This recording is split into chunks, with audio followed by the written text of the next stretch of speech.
विराट कोहली की महानता को अगर मापना है ना तो पहले महानता के पैमानों को समझ जाओ। सबसे बड़ा एक पैमाना होता है कि कितना लंबा रहा करियर, क्योंकि उसमें फिटनेस भी आ जाती है, उसमें फॉर्म भी आ जाती है। और ये 18 साल लंबा अंतर्राष्ट्रीय करियर है and counting, he is not slowing down. तो एक टिक मार्क। उसके बाद आप कहते हैं कि यार कोल्ड स्टैट्स देखो, रन्स कितने बनाए हैं, विकेट्स कितनी चटकाई हैं।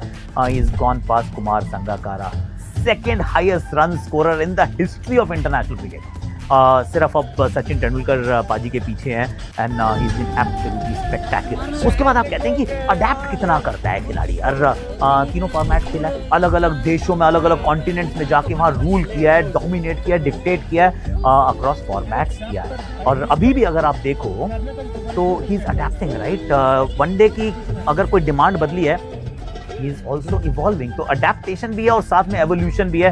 एज अ बैटर अगर स्वीप नहीं मारते तो स्वीप मारना शुरू किया, पूर के सामने छक्के मारता है, वो भी पेसर्स को। So that box is also tick. उसके बाद आप कहते हैं यार इम्पैक्ट कैसा रहा, इम्पैक्ट मैचेस में कैसा रहा। अनगिनत मैचेस जिताए हैं सर। चेज मास्टर ऐसे नहीं कहते इनको, run machine, ton machine Kohli ऐसे नहीं कहते हैं इनको।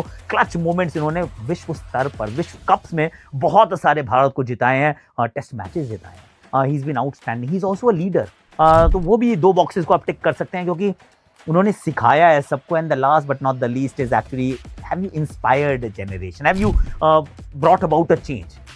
सर एक जनरेशन बदल गई है, फिर चाहे उनकी फिटनेस को देख कर ले लो या फिर उनकी डाइट को देख लो, उनके वर्क एथिक्स को देख लो, you will say that he is inspired a generation. फिर चाहे आप वो क्रिकेटर थे या नहीं थे, अगर क्रिकेटर थे तो फिर उनके कारनामे कुछ ऐसे हैं जो आप एम्यूलेट करना चाहते हैं। He is an inspiration. So पैमाना आप सेट कीजिए, खरे ये उतरे हैं। महानता को डिफाइन करना है ना तो उसका नाम एक्चुअली विराट कोहली।